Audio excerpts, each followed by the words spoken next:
Bienvenue, cher ami, dans cet espace sacré, dans ce moment mis à part pour vous et pour le Créateur de l'univers. Je ne vous accueille pas simplement à une vidéo, mais à un rendez-vous divin, une audience personnelle avec le Roi des Rois, celui qui désire ardemment vous rencontrer dans le sanctuaire de votre cœur.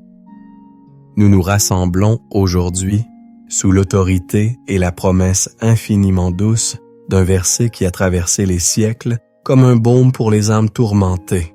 Jean 14, verset 27. Dans ce passage, Jésus, à la veille de sortie, à la veille de son sacrifice ultime, ne nous lègue pas des richesses terrestres, mais un héritage d'une valeur inestimable. Il nous dit « Je vous laisse la paix, je vous donne ma paix. Je ne vous la donne pas comme le monde la donne. Que votre cœur ne se trouble pas et ne s'alarme pas. » Le thème central de notre méditation, de notre prière, de notre rencontre est donc la réception active de cette paix qui surpasse toute intelligence, cette paix qui n'est pas une simple absence de conflit, mais la présence tangible de Dieu au cœur même de la tempête. Ce n'est pas une paix que l'on fabrique par la pensée positive ou que l'on atteint par la méditation vide, mais une paix que l'on reçoit comme un don gracieux, un transfert divin de la tranquillité du ciel dans le tumulte de notre âme. Je veux vous faire une promesse solennelle. Si vous restez avec moi, si vous engagez votre esprit et votre cœur jusqu'au bout de ce temps de prière, vous ne repartirez pas comme vous êtes prévu. Une transaction spirituelle est sur le point de se produire. Le poids de l'anxiété qui pèse sur vos épaules sera remplacé par le manteau de la paix. Le bruit incessant de vos pensées sera apaisé par le murmure doux et léger de l'Esprit Saint. C'est une promesse fondée non sur ma capacité, mais sur la fidélité de celui qui l'a faite. Alors préparez-vous. Trouvez un lieu où vous ne serez pas dérangé. Coupez les notifications. Fermez les autres onglets. Considérez ces prochaines minutes comme les plus importantes de votre journée, car elles vont déterminer la qualité de toutes les autres. En signe de votre engagement et de votre disposition de cœur, je vous invite à écrire dans l'espace des commentaires « Amen, consensang » ou dans notre langue « Amen, je suis prêt à recevoir ». Que le Seigneur lui-même descende et fasse de ce moment une rencontre inoubliable. Je sais pourquoi vous êtes ici. Je le sais non par clairvoyance, mais parce que le fardeau que vous portez est commun à tant d'enfants de Dieu dans cette génération. C'est le fardeau invisible, mais écrasant de l'anxiété, du trouble intérieur, de cette absence de paix qui ronge l'âme comme une rouille tenace. Permettez-moi de parler à votre cœur, non pas de haut, mais comme un compagnon de route qui connaît bien ce chemin escarpé. Je veux mettre des mots sur cette douleur qui, peut-être, vous étouffe en silence. C'est ce sentiment, dès le réveil, avant même que votre pied ne touche le sol, où une vague d'appréhension vous submerge. La liste des tâches, les soucis financiers, les tensions relationnelles, les incertitudes de l'avenir. Tout cela se presse à la porte de votre conscience comme une foule hostile. C'est ce dialogue intérieur incessant, ce hamster qui court dans la roue de vos pensées, rejouant en boucle les erreurs du passé et anticipant les catastrophes du futur. C'est cette tension physique, cette boule dans l'estomac, ces épaules contractées, ce souffle court, comme si vous étiez en permanence en mode de survie, même au milieu de la sécurité apparente de votre foyer. D'où vient ce trouble? Analysons ses racines ensemble, avec compassion et sans jugement. Pour certains, s'il vient des blessures du passé, des paroles de dévalorisation qui ont été prononcées sur vous et qui sont devenues la bande-son de votre vie intérieure. Tu n'es pas assez bon. Je n'y arriverai jamais. Tu finiras seul. Ces mensonges plantés il y a des années, ont grandi pour devenir des arbres d'amertume et de peur qui portent le fruit empoisonné de l'anxiété. Pour d'autres, ce trouble est nourri par la culture de la comparaison. Les réseaux sociaux sont un champ de bataille pour la paix intérieure. Chaque publication, chaque story,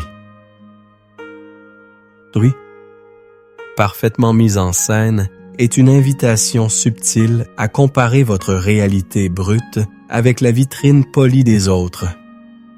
Et dans ce jeu, on perd toujours.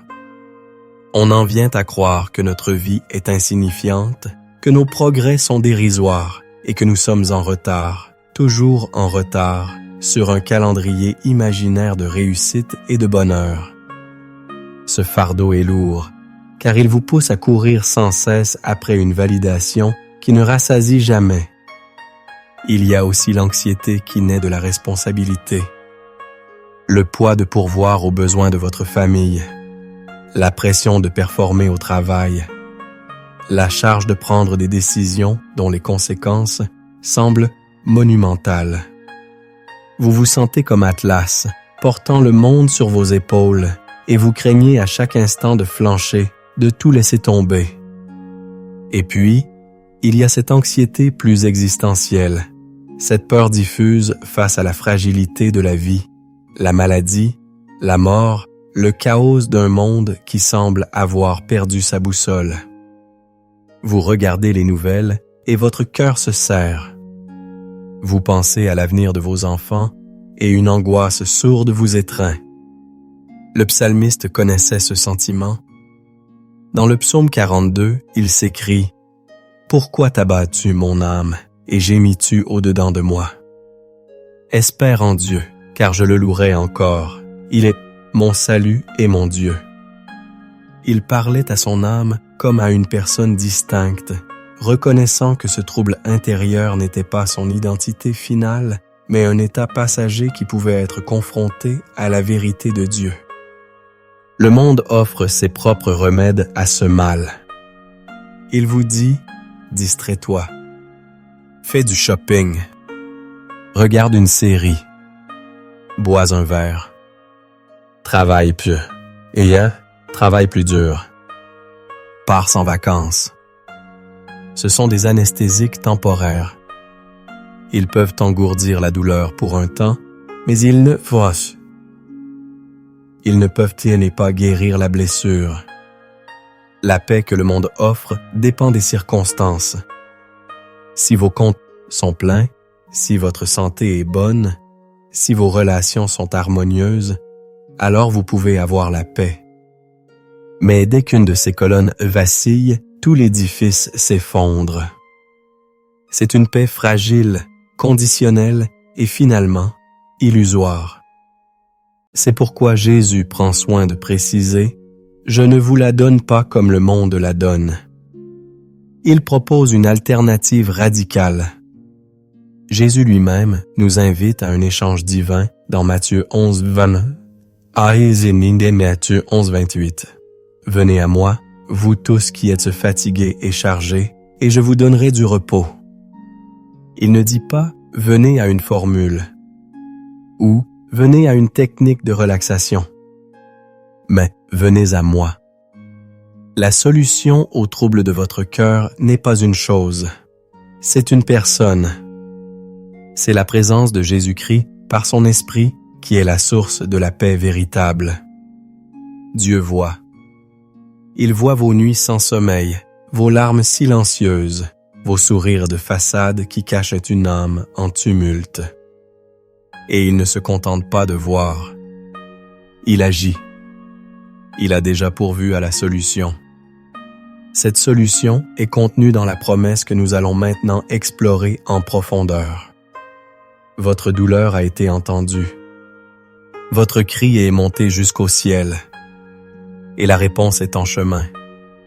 Entrons maintenant dans le cœur de la révélation, dans le trésor théologique de cette promesse. Pour véritablement recevoir cette paix, nous devons comprendre sa nature, son origine et son fonctionnement. Décortiquons ensemble avec la révérence due à la parole de Dieu, cette phrase de Jean 14, 27. C'est un testament, les dernières volontés de Jésus à ses disciples, et donc à nous, juste avant d'affronter la croix.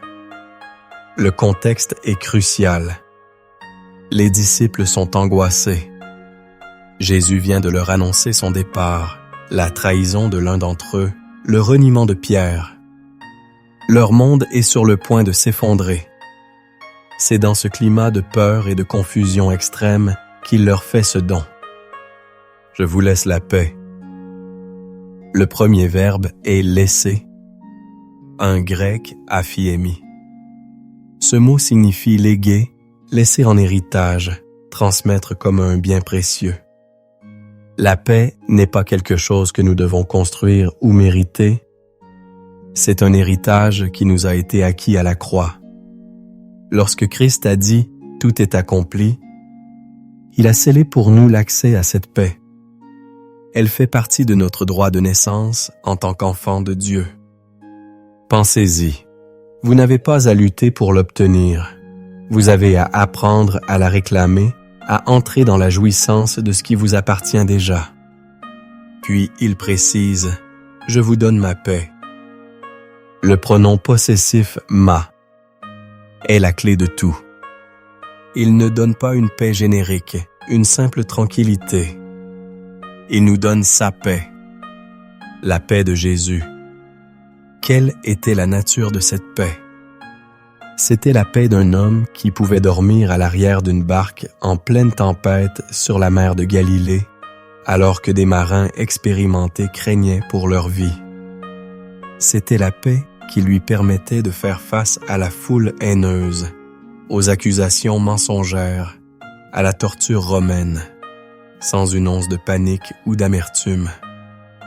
C'était la paix d'une confiance absolue en la souveraineté et la bonté de son Père, même dans les ténèbres de Gethsémane. C'est cette paix-là, la paix de Christ lui-même, qui nous est offerte. Pour comprendre la richesse de ce mot, il faut remonter à son équivalent hébreu, shalom. Le shalom n'est pas seulement l'absence de guerre. C'est un état de plénitude, d'intégrité, de complétude, de bien-être total dans tous les domaines de la vie. Spirituel, émotionnel, physique, relationnel. C'est l'harmonie avec Dieu, avec soi-même et avec les autres. Recevoir le shalom de Christ, c'est recevoir la capacité de vivre dans la plénitude et l'harmonie, quelles que soient les circonstances extérieures. Ensuite vient le contraste crucial. Je ne vous la donne pas comme le monde la donne. Nous avons déjà effleuré ce point, mais approfondissons-le. La paix du monde est une paix d'addition. Elle requiert que toutes les conditions soient réunies. Argent, plus santé, plus succès, plus amour et plus paix. Si un seul élément manque, l'équation s'effondre. La paix de Dieu est une paix de soustraction. C'est la présence de Dieu, moins la peur, moins l'anxiété, moins le trouble. Elle ne dépend pas de ce que nous avons, mais de qui nous avons. L'apôtre Paul, écrivant de sa prison à Rome, a parfaitement saisi cette vérité dans Philippiens 4, 7. Et la paix de Dieu, qui surpasse toute intelligence, gardera vos cœurs et vos pensées en Jésus-Christ. Elle surpasse l'intelligence, la logique humaine. Il est illogique d'être en paix quand on reçoit un diagnostic médical grave. Il est illogique d'être en paix quand on vient de perdre son emploi. Il est illogique d'être en paix quand on est trahi. Mais la paix de Dieu opère au-delà de la logique. Et remarquez son rôle, elle gardera vos cœurs et vos pensées. Le mot grec est phrouréo, un terme militaire qui signifie « monter la garde », protégé comme une garnison. La paix de Dieu n'est pas une émotion passive, c'est un soldat actif qui se poste à l'entrée de votre cœur et de votre esprit pour pour repousser les assauts de la peur, du doute et de l'anxiété. Voyons comment cette paix surnaturelle s'est manifestée concrètement dans la vie des hommes et des femmes de la Bible. Regardez Paul et Silas dans Actes 16. Ils ont été battus à coups de verge, leurs dos sont en sang, leurs pieds sont enchaînés dans les entrailles d'une prison romaine. Selon la logique du monde, ils devraient être dans le désespoir, la colère, l'angoisse. Que font-ils? Vers le milieu de la nuit, ils priaient et chantaient les louanges de Dieu. C'est la paix de Dieu en action. Une paix qui n'est pas affectée par les circonstances, mais qui affecte les circonstances. Leur louange, née de cette paix intérieure, a provoqué un tremblement de terre qui a ouvert toutes les portes de la prison. Votre paix intérieure a le pouvoir de changer votre atmosphère extérieure. Pensez à David, fuyant son propre fils Absalom qui voulait le tuer. Dans cette situation de trahison et de danger de mort absolue, il écrit le psaume 3. « Je me couche et je m'endors, je me réveille, car l'Éternel est mon soutien. J'ai beau être entouré de 10 000 hommes, je n'ai aucune crainte. Dormir paisiblement quand une armée vous cherche pour vous tuer, voilà la paix qui surpasse l'intelligence. Ce n'était pas de l'insouciance, mais une confiance radicale en la protection de Dieu. Et comment ne pas mentionner Gédéon dans Juge 6? Il est l'incarnation de l'anxiété. Il se cache pour battre le blé, terrifié par les Madianites. L'ange de l'Éternel lui apparaît et l'appelle « vaillant héros », ce qui devait lui sembler une ironie cruelle. Mais après sa rencontre avec Dieu, après avoir reçu l'assurance de sa présence, la première chose qu'il fait est de bâtir un autel et de l'appeler Yahvé Shalom. L'Éternel est paix. Avant même d'aller au combat, il a établi que la nature même de son Dieu était la paix, sa provision était la paix. C'est cette révélation qui a transformé un homme craintif en un leader victorieux. Comment appliquer cela à notre vie moderne, au burn-out, au FOMO, Fear of Missing Out, à la tyrannie des notifications? La paix de Dieu est l'antidote. Quand le burn-out menace, parce que vous avez cherché votre valeur dans la performance, la paix de Dieu vous rappelle que votre identité est en Christ, pas dans vos accomplissements. Quand le FOMO vous rend anxieux à l'idée de manquer quelque chose, la paix de Dieu vous ancre dans la certitude que sa présence est tout ce dont vous avez besoin. Pour commencer votre journée, au lieu de saisir votre téléphone et de laisser le flot d'informations et de comparaisons du monde inonder votre âme, saisissez la promesse de Jean 14, 27. Faites de la recherche de sa paix la première priorité de votre routine matinale. C'est ce que nous allons faire maintenant. Nous avons compris intellectuellement. Il est temps de passer de la connaissance à l'expérience, de l'information à la transformation. Maintenant que notre intelligence a été éclairée, il est temps de préparer notre cœur à recevoir. La prière n'est pas un exercice mental, mais une rencontre de cœur à cœur avec Dieu. Pour que cette rencontre soit fructueuse, notre cœur doit être un terrain préparé.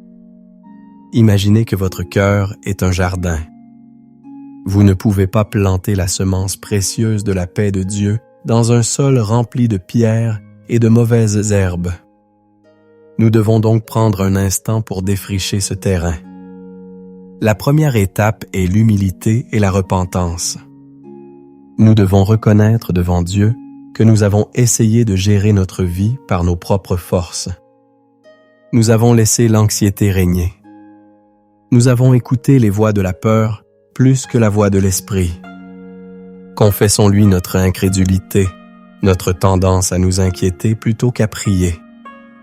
La Bible nous dit dans 1 Jean 1,9 « Si nous confessons nos péchés, il est fidèle et juste pour nous les pardonner et pour nous purifier de toute iniquité. » Prenez un instant. Dites simplement au Seigneur, « Père, pardonne-moi d'avoir porté des fardeaux que tu ne m'as jamais demandé de porter. Pardonne-moi d'avoir douté de ta bonté et de ta puissance. Je dépose mon fardeau à tes pieds. » La deuxième étape est de relâcher le pardon. L'amertume et le ressentiment sont des poisons pour la paix. Ils sont comme des ancres qui nous maintiennent attachés au passé et nous empêchent d'avancer dans la liberté de Dieu. Y a-t-il quelqu'un que vous devez pardonner? Une blessure que vous entretenez? Jésus nous a avertis dans Matthieu 6,15 « Mais si vous ne pardonnez pas aux hommes, votre Père ne vous pardonnera pas non plus vos offenses. » Le pardon n'est pas un sentiment, c'est une décision. C'est décider de libérer la personne de la dette qu'elle a envers vous et de la confier au jugement juste de Dieu. Prenez la décision maintenant dans votre cœur. Dites, « Seigneur, par ta grâce, je choisis de pardonner à nom de la personne. Je les libère entre tes mains. Guéris mon cœur de cette blessure. » Enfin, la troisième étape.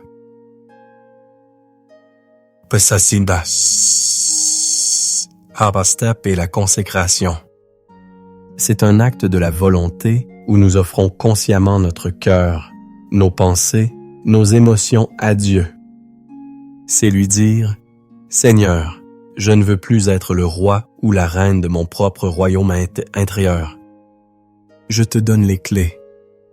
Je t'invite à venir t'asseoir sur le trône de mon cœur. Que ton règne de paix commence maintenant en moi. » C'est l'essence de la prière efficace, comme le dit Jacques 5,16. La prière fervente du juste a une grande efficace. Notre cœur est maintenant prêt. Le sol a été labouré par la repentance, nettoyé par le pardon et consacré à Dieu.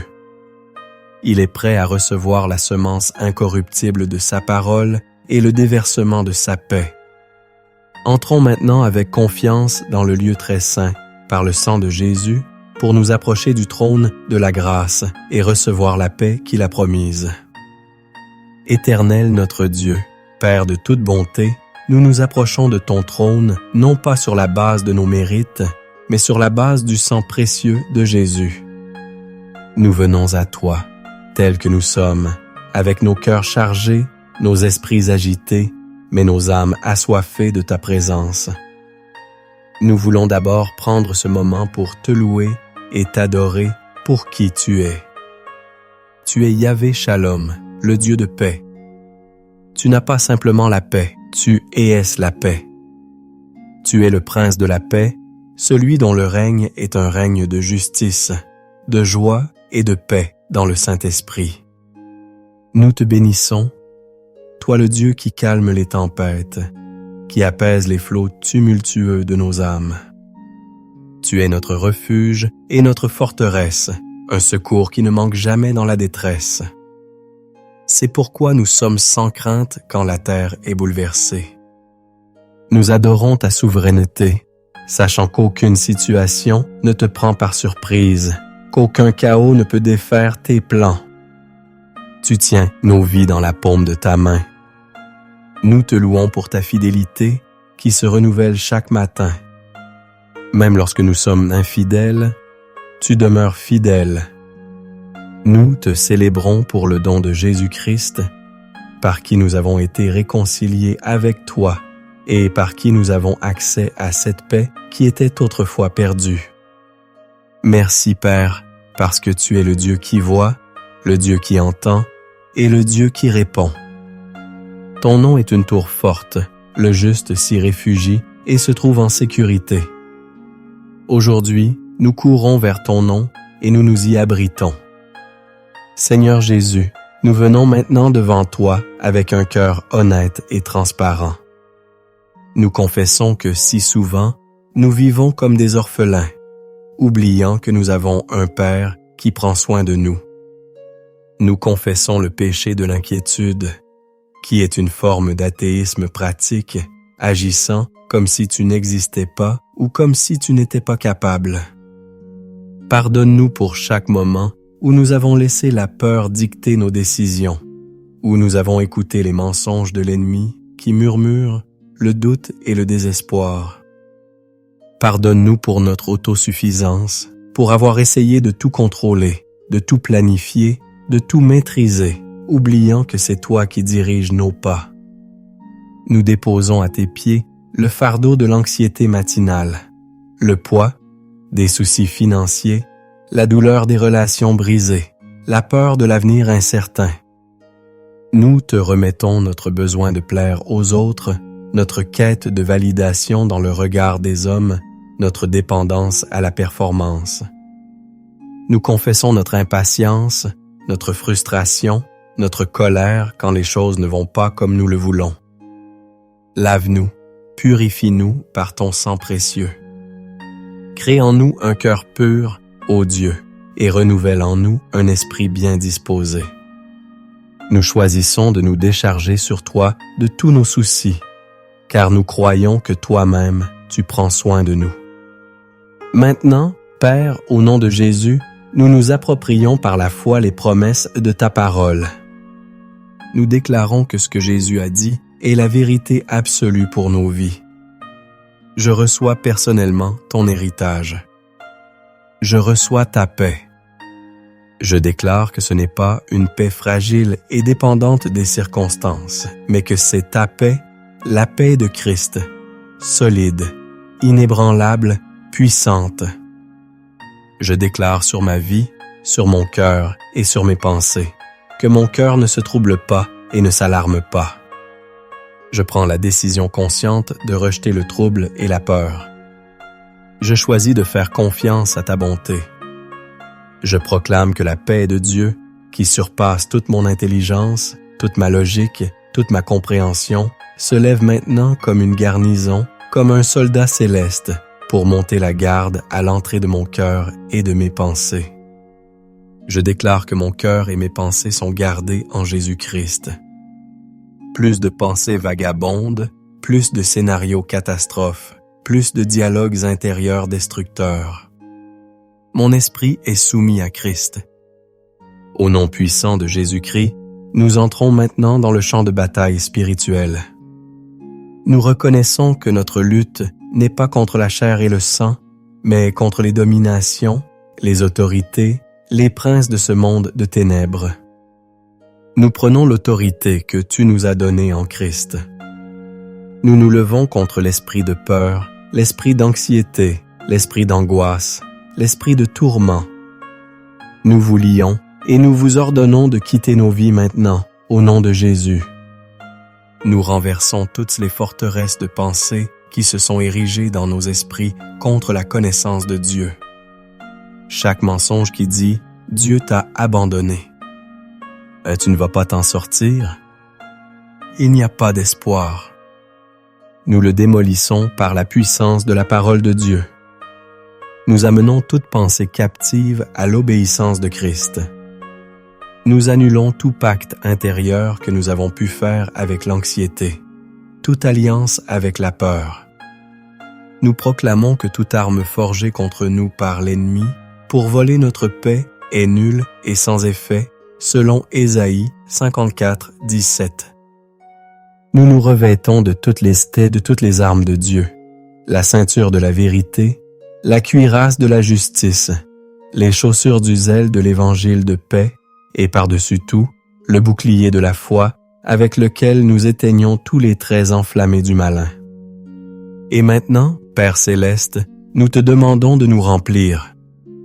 Ayant vidé nos cœurs du péché, du fardeau et de la peur, nous te demandons, Saint-Esprit, de venir remplir chaque recoin de notre être.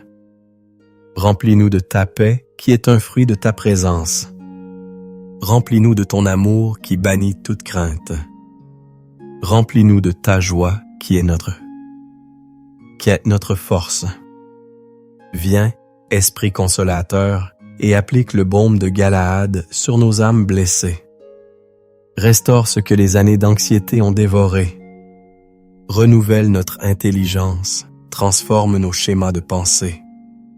Apprends-nous à demeurer en Christ le cep, afin que nous portions le fruit de la paix en abondance. Nous te prions pour une restauration complète, esprit, âme et corps.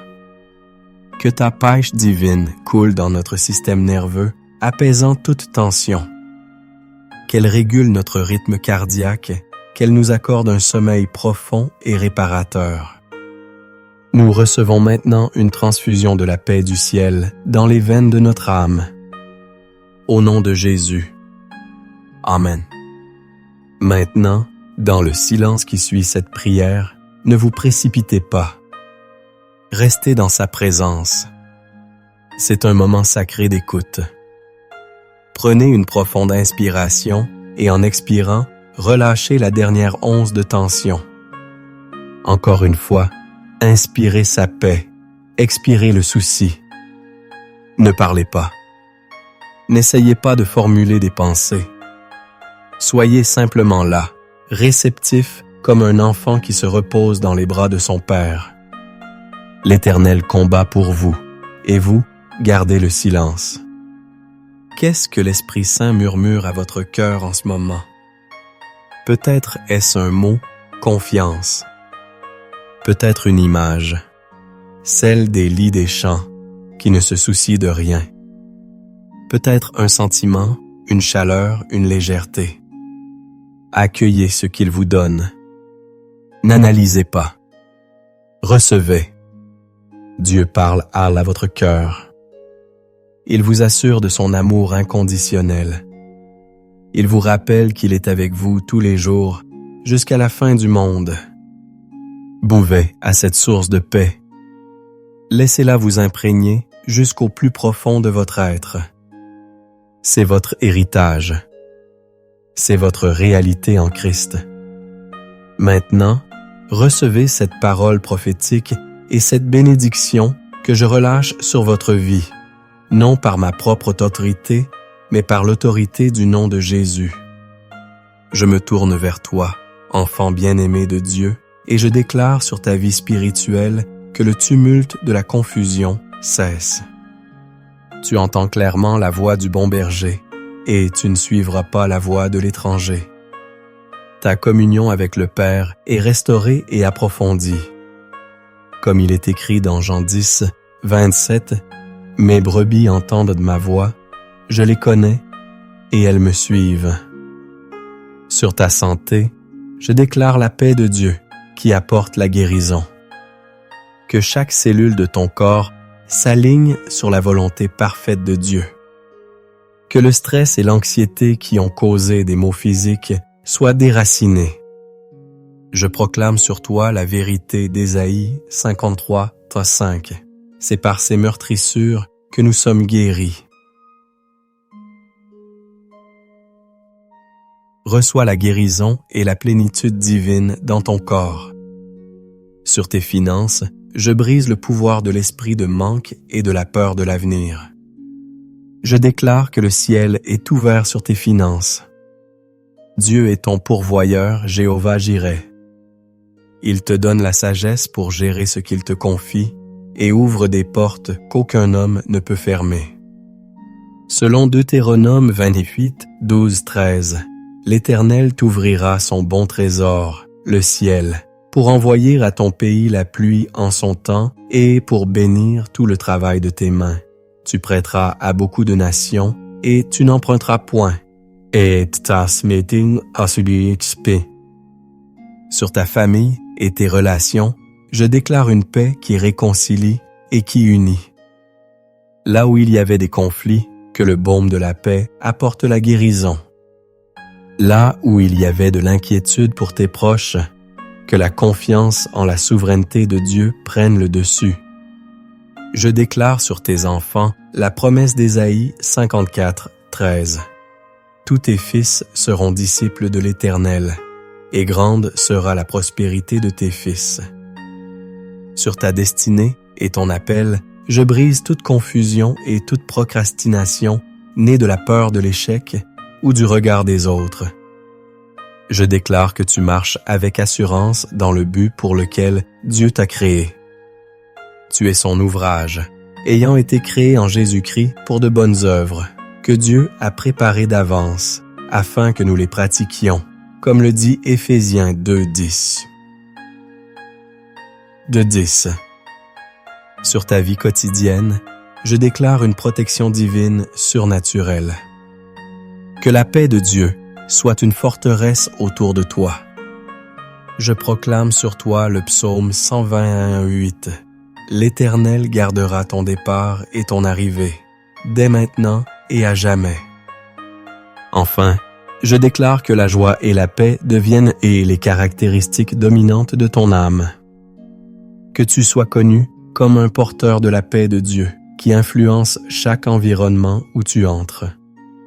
Selon Romains 15:13, que le Dieu de l'espérance vous remplisse de toute joie et de toute paix dans la foi, pour que vous abondiez en espérance par la puissance du Saint-Esprit. Et maintenant, recevez la plus ancienne des bénédictions. Que l'Éternel vous bénisse et qu'il vous garde. Que l'Éternel fasse luire sa face sur vous et qu'il vous accorde sa grâce. Que l'Éternel tourne sa face vers vous et qu'il vous donne la paix. Le shalom de Dieu, maintenant et pour toujours. Nous arrivons au terme de notre temps ensemble, mais ce n'est pas une fin, c'est un commencement. Vous avez reçu une parole, vous avez prié une prière, mais le plus important est ce que vous allez en faire maintenant. La paix de Dieu n'est pas une expérience ponctuelle, mais une communion à cultiver. La promesse de Jean 14:27 est votre ardent héritage, mais vous devez choisir de marcher dedans chaque jour. Ne laissez pas le monde, avec son bruit et ses exigences, vous voler la paix que vous avez reçue aujourd'hui. Gardez cette parole dans votre cœur. Méditez-la. Je vous lance un défi. Pendant les 7 prochains jours, commencez chaque journée, non pas avec votre téléphone ou les nouvelles, mais en revenant à ce moment de prière. Réécoutez cette vidéo ou simplement prenez Jean 14:27 et priez dessus. Faites de la recherche de la paix de Dieu la première priorité de votre journée et observez comment Dieu transforme votre atmosphère intérieure et extérieure. La foi vient de ce qu'on entend, et ce qu'on entend vient de la parole de Christ. En vous nourrissant continuellement de cette vérité, votre foi en sa paix grandira et deviendra un chêne inébranlable.